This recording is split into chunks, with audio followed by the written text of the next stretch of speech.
Dalam nama Bapa dan Putera dan Roh Kudus. Amin.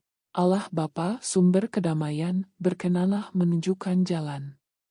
Tuntunlah kami dengan tangan-Mu. Berikanlah sabda-Mu sebagai pedoman, sebab kami berniat mencari kedamaian-Mu. Dengan pengantaran Tuhan kami, Yesus Kristus, Putra-Mu, yang hidup dan berkuasa bersama Dikau dalam persatuan Roh Kudus, Allah, sepanjang segala masa. Amin.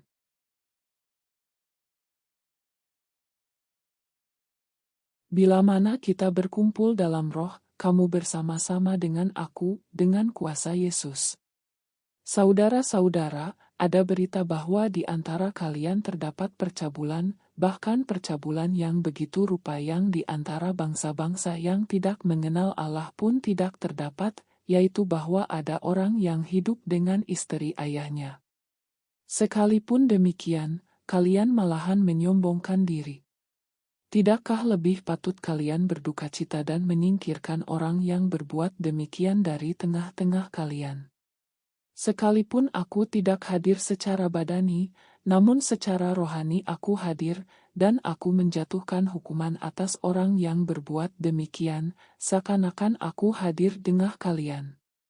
Jadi bila kalian bersama dengan aku, berkumpul dalam roh dengan kuasa Yesus, Tuhan kita, orang itu harus kita serahkan kepada iblis dalam nama Tuhan Yesus, sehingga tubuhnya binasa, tetapi rohnya diselamatkan pada hari Tuhan. Maka tidak baiklah kalian menyombongkan diri. Tidak tahukah kalian bahwa ragi yang sedikit saja dapat meresapi seluruh adonan? Maka buanglah ragi yang lama supaya kalian menjadi adonan yang baru, sebab kalian memang tidak beragi.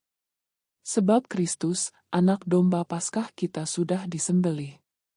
Karena itu marilah kita berpesta, bukan dengan ragi yang lama, bukan pula dengan ragi keburukan dan kejahatan, melainkan dengan roti yang tidak beragi, yaitu kemurnian dan kebenaran.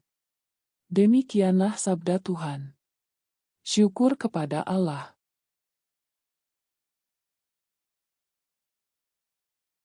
Mereka mengamati Yesus, kalau-kalau ia menyembuhkan orang pada hari Sabat. Pada suatu hari Sabat Yesus masuk ke rumah ibadat, lalu mengajar. Di situ ada seorang yang mati tangan kanannya. Ahli-ahli Taurat dan orang-orang Farisi mengamati Yesus, kalau-kalau ia menyembuhkan orang pada hari Sabat, agar mereka mendapat alasan untuk menyalahkan dia.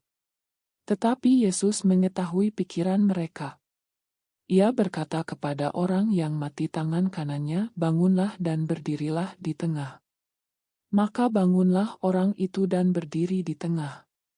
Lalu Yesus berkata kepada mereka, "Aku bertanya kepada kalian, manakah yang diperbolehkan pada hari Sabat, berbuat baik atau berbuat jahat? Menyelamatkan orang atau membinasakannya?"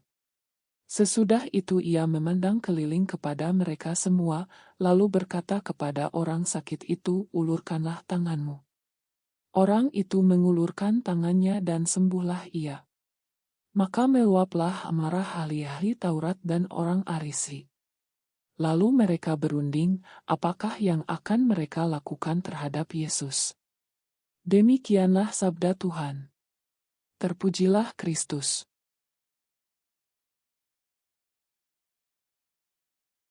Istilah akal sehat mungkin terlihat cukup jelas dan merupakan dasar dari semua pemikiran dan penalaran. Tetapi ketika hal-hal menjadi terlalu kacau dan pemikiran serta penalaran menjadi tidak jelas, maka kita akan menggunakan prinsip lain, yaitu kembali ke dasar. Dalam Injil, para ahli Taurat dan orang Farisi telah menyusun seperangkat aturan dan peraturan tentang hukum hari Sabat sehingga menjadi begitu rumit dan membingungkan. Dan mereka melihat Yesus untuk melihat di mana dia akan melangkah keluar dari barisan. Namun Yesus mengambil situasi dan menarik akal sehat dengan kembali ke dasar. Jadi Yesus mengajukan pertanyaan, manakah yang diperbolehkan pada hari Sabat, berbuat baik atau berbuat jahat? Menyelamatkan orang atau membinasakannya? Jika bagian Injil menunjukkan bagaimana orang bisa kehilangan akal sehat mereka, maka bacaan pertama menunjukkan bagaimana bahkan orang Kristen bisa memburuk menjadi makhluk yang tidak bermoral dan tidak tahu malu.